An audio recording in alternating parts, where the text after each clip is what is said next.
BFM TV face à face. Apolline de Malherbe. Il est 8h32 et vous êtes bien sur RMC et BFM TV. Bonjour Jean-Philippe Tanguy. Bonjour Apolline de Malherbe. Vous êtes le député Rassemblement National de la Somme. Vous êtes aussi président délégué du groupe RN à l'Assemblée nationale. On va revenir bien sûr sur ce qu'il s'est passé samedi soir en plein Paris. L'attentat aurait-il pu être évité et quelles mesures prendre? Mais je voudrais d'abord vous interroger sur la nuit du drame à Crépol, parce que le récit, minute par minute du drame, on l'a désormais. Qui a fait quoi? Comment tout a basculé? Ça fait maintenant un peu plus de 2 semaines que le drame a eu lieu et les enquêteurs ont mis du temps pour reconstituer le plus factuellement possible ce qu'il s'était passé. Le journal Le Parisien et BFM TV ont pu reconstituer assez précisément les choses. D'abord, sur le ou les coupables, 2 jeunes hommes sont désormais suspectés d'être véritablement les responsables de la mort du jeune Thomas. L'un s'appelle Ilyes Z, il a 22 ans, d'origine maghrébine. Le second, et c'est une des révélations de BFM TV et du Parisien, étant mineur, son identité ne peut pas être donnée, mais il a un prénom et un nom français, on l'appellera Julien. Il était lui aussi présent à Crépol. Il est son petit frère également qui est considéré comme étant en fuite. Est-ce qu'aujourd'hui votre lecture de la nuit de Crépol est toujours la même? Mais écoutez, moi j'entends ce que vous me dites. Vous dites le récit. Le récit, pour le moment, il y a encore beaucoup de confusion. Vous le dites vous-même. Les gendarmes n'ont pas pu encore identifier le meurtrier, il n'y a pas eu d'aveu. L'enquête a encore beaucoup d'éléments à prouver, à établir. Donc moi, si vous voulez, j'entends ce récit que j'ai lu comme vous. J'ai aussi lu l'article de BFM TV. Pour moi, il n'y a pas pour le moment en fait de récit établi qui permettent de savoir ce qu'il en est. Mais par ailleurs, au-delà des détails, si vous voulez, de toute façon, tout ça sera réellement établi au procès. C'est d'ailleurs à ça que sert mais le procès. Votre prudence ce matin. Juste, je finis là-dessus. Les éléments aujourd'hui dont disposent les Français, c'est que, quelles que soient les circonstances qui ont amené à cette tragédie, il y a un jeune homme de 16 ans qui a été assassiné. Il y a des jeunes qui ont été blessés gravement, un qui a échappé de peu à la mort, une commune, des familles évidemment meurtries, traumatisées, et un pays qui découvre cet ensauvagement, pas qui découvre, qui confirme que notre France est devenue un lieu d'ensauvagement situation que plus personne ne tolère. Jean-Philippe Tanguy, j'entends parfaitement votre prudence. Les faits sont totalement établis. C'est le jeune Thomas qui est mort, des blessés, et les jeunes qui venaient, eux, de Romans-sur-Isère étaient armés de couteaux. Là-dessus, il n'y a pas de doute. Cela dit, j'entends votre prudence ce matin. Vous renvoyez à l'enquête. Vous dites d'ailleurs qu'au fond, on ne le saura véritablement que lors du procès. Mais que n'avez-vous pas fait preuve de la même prudence dans les jours immédiatement qui ont suivi le drame de Crépol? Est-ce qu'il fallait à ce moment-là parler de razzia? Est-ce qu'il fallait parler de milices armées, comme l'a dit Marine Le Pen? Est-ce qu'il fallait dire, comme Jordan Bardella l'a dit, que aux yeux des jeunes de Romans-sur-Isère, Thomas et ses amis, je cite, avaient le malheur d'être des jeunes Français en France? Mais je ne vois pas dans ces éléments ce qui manque de prudence ou ce qui n'est pas pour le moment établi dans les fuites que nous avons. Il y a une ou deux bandes, d'ailleurs on ne sait pas, plusieurs vagues qui ont débarqué, qui ont voulu infiltrer cette soirée, non pas pour profiter avec sympathie et bonne humeur de la soirée, mais dès le début, même les éléments dont on dispose aujourd'hui, pour mettre le bazar, pour créer des problèmes. On apprend par exemple que la première bande qui est rentrée, le vigile a subtilisé un couteau de chasse. Voilà. Bon. Donc dès le début, il y avait bien une volonté de venir avec des armes. Moi, quand vous venez en soirée, j'imagine que c'est pareil pour votre famille. Vous ne venez pas avec un couteau de chasse.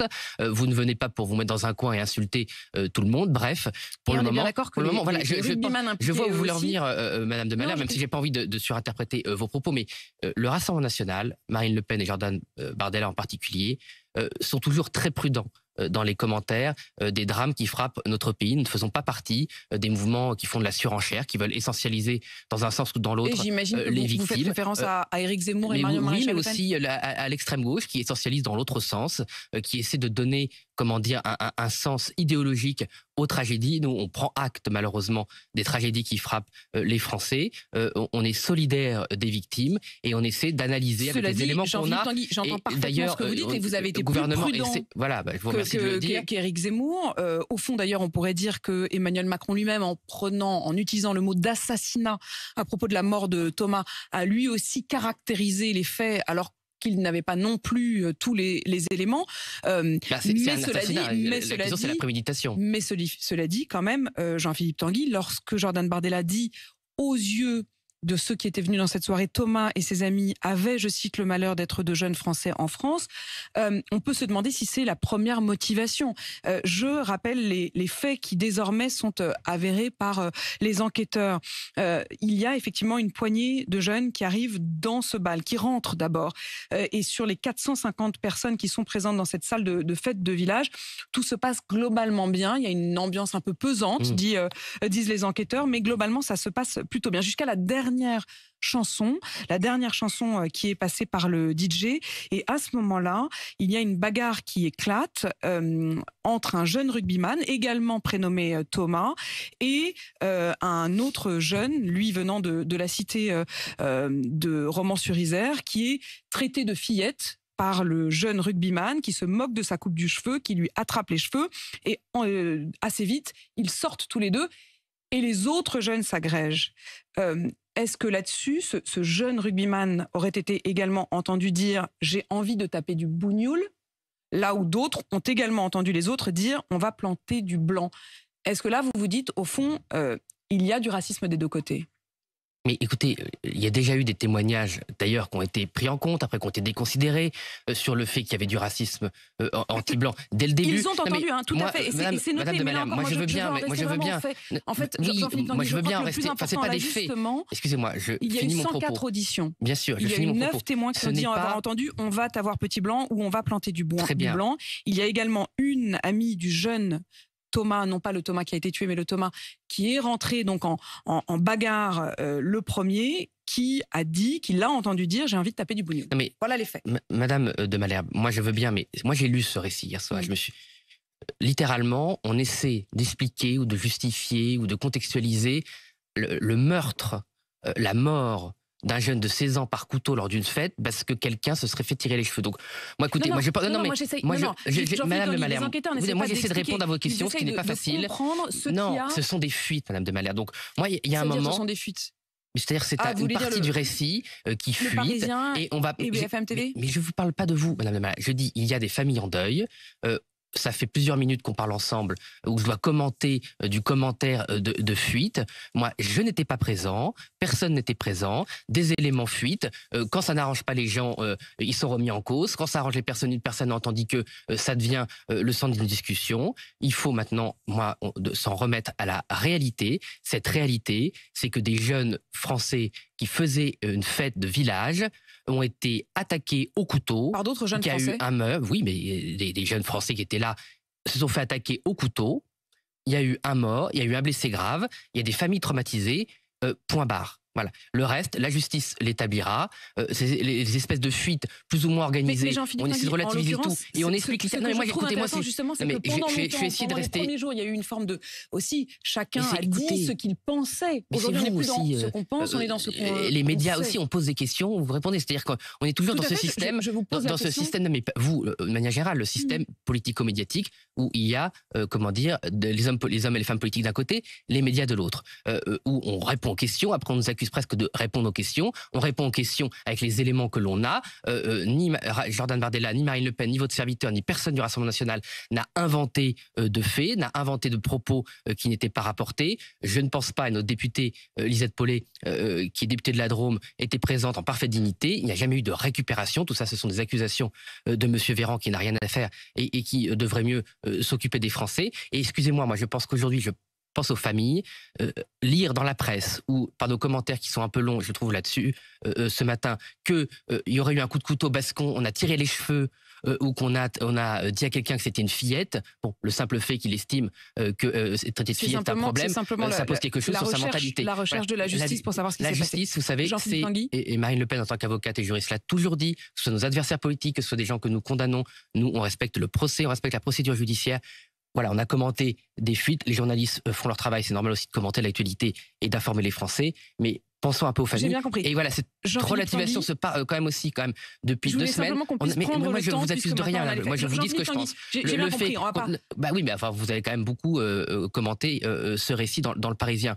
Moi, depuis plusieurs semaines, beaucoup de Français, moi je vois dans ma permanence, sur le terrain, ont le sentiment aussi au lieu de parler des faits, voilà, on essaie de trouver des excuses, des explications pour minimiser, relativiser, dire que tout ça est ordinaire. On a quand même eu un chroniqueur qui a expliqué que c'était digne de la guerre des boutons. Voilà, bon, tout ça est vraiment triste et j'aimerais qu'on en revienne aux faits. Les Français, eux, je peux vous dire qu'ils restent aux faits, à savoir que leur fils ou leur fille aurait pu être poignardé comme le jeune Thomas et ne l'acceptent pas. Exactement ce que je voulais ce matin, justement, en revenir aux faits. Jean-Philippe Tanguy, l'attentat au cœur de Paris, samedi soir. Hier matin, ici même, c'est Gérald Darmanin que je recevais, le ministre de l'Intérieur, qui estime qu'il y a eu ratage. Il a dit le mot ratage dans le suivi psychiatrique du terroriste. Est-ce que vous partagez ce constat? Non, mais une fois plus, M. Darmanin n'assume pas ses responsabilités. Il est irresponsable au sens strict du terme, c'est-à-dire qu'il n'accepte pas de devoir répondre de ses responsabilités de ministre. Fut un temps, c'était la faute des supporters anglais pour les malheurs du Stade de France. Maintenant, c'est la faute de la psychiatrie. Ce n'est jamais la faute de M. Darmanin aux yeux de M. Darmanin. M. Darmanin est ministre de l'Intérieur depuis de longues années. Il cautionne un système qui ne protège pas les Français. Et donc, fut un temps, un autre ministre de l'Intérieur, M. Chevènement, l'avait dit très clairement, un ministre, soit ça obéit, soit ça la boucle, ça ferme sa gueule, exactement ce qu'avait dit M. Chevènement. Donc, M. Darmanin parle beaucoup, condamne beaucoup les uns et les autres, ne se regarde visiblement pas beaucoup dans un miroir, sauf pour s'auto-congratuler de son non-résultat.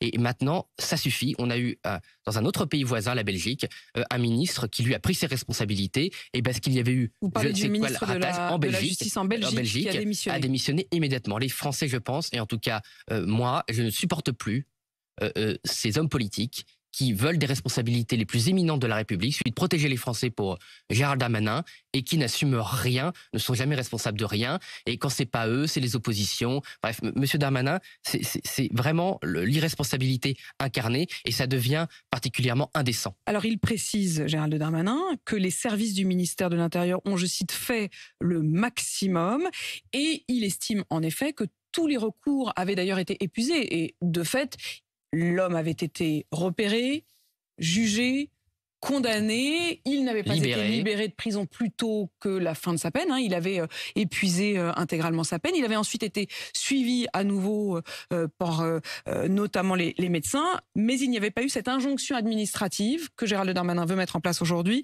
Est-ce que vous considérez, j'ai bien compris que Gérald Darmanin avait une responsabilité, mais est-ce que vous considérez quand même, en plus, qu'il y a eu un ratage du point de vue psychiatrique ? Je ne sais pas si ça ratage du point de vue psychiatrique. Moi, je ne vois pas dans cet individu quelqu'un de fou. C'est quelqu'un qui a eu la rationalité suffisante pour duper un certain nombre de personnes, y compris d'ailleurs peut-être les médecins. Je ne sais pas. Une fois de plus, c'est l'enquête qui le prouvera. Ça me paraît pas. Tenté de duper en 2020. Oui, donc ça ne me paraît pas quelqu'un de fou. Il y a deux choses. Le fait d'avoir sans cesse recours à l'excuse ou à l'explication, si je veux rester plus factuel, psychiatrique, montre la faiblesse de ceux qui nous dirigent contre l'islamisme. Considérer, parce qu'on ne les comprend pas, parce qu'on ne comprend pas l'irrationalité de leurs pensées, l'irrationalité de leur folie, leur fanatisme tout simplement. Considérer que ce sont des fous, c'est ne pas considérer la menace islamiste à ce juste titre. Ce ne sont pas des fous, on peut être fou, vous savez, pour aller évidemment poignarder des innocents, assassiner des innocents, commettre les pires atrocités au nom d'une révélation au 7e siècle. Il faut déjà être évidemment forcément fanatique, donc un peu illuminé, donc avoir des conditions psychiatriques faibles. Mais ça n'empêche pas le fait que vous soyez un fanatique, un idéologue et un ennemi de la France. Vous estimez qu'en tout cas dans les deux causes, c'est-à-dire la radicalisation et les problèmes psychiatriques, il y a une inversion de la cause première. Non, c'est que nos sociétés occidentales ont été fondées, vous le savez, sur la raison. Mais il y a des raisons quand on n'entend pas l'irrationalité de nos adversaires. Les nazis étaient irrationnels. Dans leur folie meurtrière, il y avait de la rationalité, il y avait de l'irrationalité. Ça ne faisait pas d'eux des fous au sens strict du terme, puisqu'ils ont réussi à prendre le pouvoir et à créer la pire catastrophe, une des pires catastrophes que l'humanité ait connues. Sous-estimer l'adversaire, le relativiser l'adversaire, en le psychiatrisant, en faisant un fou et non pas un ennemi, c'est un désarmement psychologique des sociétés occidentales. De nombreux experts d'ailleurs le disent de toute obédience, qui viennent même de la gauche à ce titre. Il faut se réarmer psychologiquement contre l'islamisme. C'est le sens de ce que dit Marine Le Pen depuis des années, en voulant créer une loi qui cible l'islamisme en tant qu'idéologie ennemie de la France. Or, nos gouvernements, pas seulement en France d'ailleurs, n'arrivent pas à caractériser l'islamisme sous toutes ses formes comme une idéologie ennemie. Tant qu'on n'aura pas reconnu par la loi que l'islamisme est une idéologie ennemie qu'il faut combattre sous toutes ses formes, nous serons désarmés puisque nos procédures ordinaires ne sont pas faites pour cela. Ça veut dire que concrètement, Jean-Philippe Tanguy, quand Gérald Darmanin dit tous les recours et tout ce qui devait être fait du ressort du ministère de l'Intérieur a été fait, oui, mais vous dites qu'au fond, il faut élargir le spectre et considérer que la radicalisation est déjà en soi une menace. Absolument. Sans attendre qu'il y ait préparation à proprement parler d'attentat. Absolument. La radicalisation, à quel niveau vous estimez qu'on la proposition de loi qu'avait proposée Marine Le Pen, qui est toujours sur le bureau de l'Assemblée, le précisait. Elle définissait plusieurs critères, 6, menant à une islamisation, à une radicalisation, et qu'un seul de ces critères suffisait à reconnaître le caractère islamiste de la personne inculquée et de prononcer des peines, les peines nécessaires pour l'écarter de la société française. Et une fois qu'il est écarté, l'écarter aussi du système pénitentiaire ordinaire, puisqu'aujourd'hui, on met dans le système pénitentiaire, même si quelques efforts ont été faits, on met encore dans le système pénitentiaire des gens radicalisés ou en cours de radicalisation qui créent un écosystème et qui font... Il a été à l'isolement, en l'occurrence, pendant 2 ans au moins. Oui, mais pas sur la totalité de sa peine, il me semble. Et au-delà de ce cas d'espèce, vous avez des milliers ou créer des lieux uniquement dédiés aux personnes islamisées, radicalisées, pour affronter clairement cette menace. Et d'une manière générale, dans le désarmement mental d'ailleurs, de nos élites, il y a aussi la croyance, puisque c'est bien ça dont il faut parler, puisque c'est contraire aux faits et aux observations du terrain, à la déradicalisation. Voilà, on croit, mais j'en reviens à l'illusion de notre civilisation, que par ailleurs j'aime, de la raison. Un jour, Jean-Philippe Tanguy, est un radicalisé pour toujours. Mais c'est pas ce que je crois, c'est ce que je constate, et c'est ce que constatent les experts. Les tentatives de moi, a priori, je n'étais pas contre le fait qu'on essaie de déradicaliser ces gens. Les faits ont montré qu'on ne peut pas les déradicaliser, ou en tout cas que les déradicalisations sont extrêmement rares. Ça veut dire enfermer à perpétuité toute personne qui aurait présenté ces signes de radicalisation extrême? Toute personne qui a présenté ces signes, les présente encore, qui soit surveillée, que leur situation soit régulièrement identifiée, mise à jour, et que s'il y a le moindre risque, ils restent en prison. Oui, mais alors justement, c'est précisément sur cette question de la détection du risque que je voudrais vous interroger, Jean-Philippe Tanguy, parce que, au fond, les médecins eux-mêmes, dans le cas du tueur de samedi soir, du terroriste de samedi soir, les médecins eux-mêmes ont constaté à plusieurs reprises que finalement, il s'améliorait, qu'il y avait peut-être moins de signes de dangerosité. Là, c'est sur le plan psychiatrique, j'ai bien compris que ça, au fond, c'était pas votre problème. Mais même sur la question du fond et de l'idéologie, les propos de la mère du tueur, et c'est BFM TV qui le révèle ce matin, elle a raconté aux enquêteurs, lorsqu'il a été entendu en 2020, juste après la mort de Samuel Paty, elle leur a dit: mon fils a mûri depuis sa détention, il est plus affectueux qu'avant, il se sent à 100% français, voilà les mots de sa mère.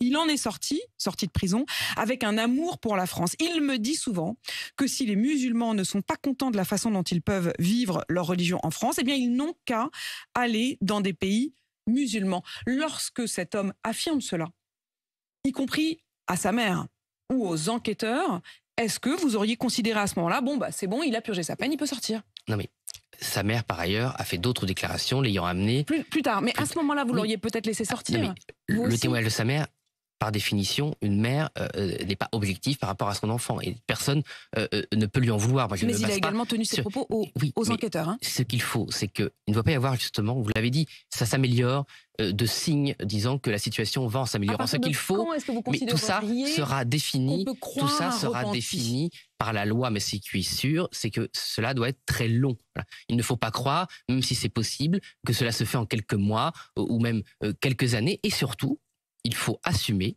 le fait que le risque doit être du côté des terroristes ou des radicalisés. C'est leur problème. Ce n'est pas à la société. Et c'est l'autre problème de ceux qui nous dirigent. Et la différence avec ce que propose le Rassemblement national, c'est que nous, on ne fait pas porter tout ou partie du risque sur la société. Voilà, ce qui est grave, c'est que pour peut-être sauver leur âme, je ne sais pas, nos dirigeants ne prennent pas la responsabilité sur eux et ils préfèrent que la société française et les sociétés occidentales en général assument le risque de libérer ces personnes plutôt que de eux, en tant que dirigeants, assumer la responsabilité de mettre ces gens hors d'état de nuire. Si je comprends bien ce que vous voulez dire, Jean-Philippe Tanguy, vous préférez prendre le risque d'enfermer trop large, c'est-à-dire d'enfermer y compris des gens qui peut-être se sont sincèrement déradicalisés, plutôt que de faire peser le risque sur la société française. J'assume le fait qu'il faut faut prendre tout le temps nécessaire et un temps long. Si ces personnes se sont radicalisées, si ces personnes sont devenues des ennemis de la France, et de manière générale des ennemis de toute civilisation, d'ailleurs, c'est leur responsabilité, c'est leur choix. Ce ne sont pas des victimes. Vous choisissez d'embrasser l'idéologie islamisme. Ça ne vous tombe pas dessus. Donc aujourd'hui, moi je le dis, si j'étais en responsabilité, si nous étions en responsabilité, je préfère perdre mon âme que de faire prendre un risque à la France. Voilà. Le problème aujourd'hui des responsables politiques français et occidentaux, c'est qu'ils ne pensent qu'à eux. D'ailleurs, on en revient à M. Darmanin qui passe sa vie à s'auto-justifier au lieu de se regarder dans un miroir et de prendre ses responsabilités. Vous plaidez presque la possibilité de l'erreur judiciaire? Non. Pas une erreur judiciaire, ils sont radicalisés, ils ont rejoint l'islamisme. La société française, pour se protéger, mais la démocratie pour se protéger... Avec une prison à vie pour certains, à vie pour de vrai. C'est pas à vie, c'est une situation qui doit être réévaluée en permanence. Mais le risque... Avec des étapes, par exemple, l'obsession, tous les 2 ans, tous les 3 ans, j'essaie de comprendre. Oui, mais c'est à la loi de le définir. Moi, je ne suis pas le Parlement, à moi tout seul. Madame de Malherbe, ce que je veux vous dire, c'est que nos dirigeants, en France, parce que dans le monde arabe, par exemple, arabo-musulman, il y en a qui ont bien compris la situation. On fait face à un des plus graves défis de ce début de siècle, l'islamisme. L'islamisme a renversé des pays entiers. Il a renversé des civilisations entières. Ce monsieur, sa famille vient d'Iran. La grande civilisation perse a été renversée, anéantie par l'islamisme. Et vous savez comment il se comporte avec les femmes et avec les dissidents et tous ceux qui pensent différemment. On est loin de la civilisation plurimillénaire de la Perse. Donc il faut affronter l'ennemi comme il l'est. Et donc il faut assumer de se battre contre l'islamisme avec toutes les armes que l'on a et sans faiblesse. Sinon, nous ne les vaincrons pas et il faut le dire, il y a le risque qu'ils gagnent parce qu'on a l'impression que nos dirigeants politiques n'arrivent jamais à accepter l'idée que malheureusement, l'islamisme peut gagner. Il a gagné ailleurs, je ne veux pas qu'il gagne en France. Jean-Philippe Tanguy, député Rassemblement National de la Somme, merci à vous. Merci. Il est 8h53 sur RMC BFM TV.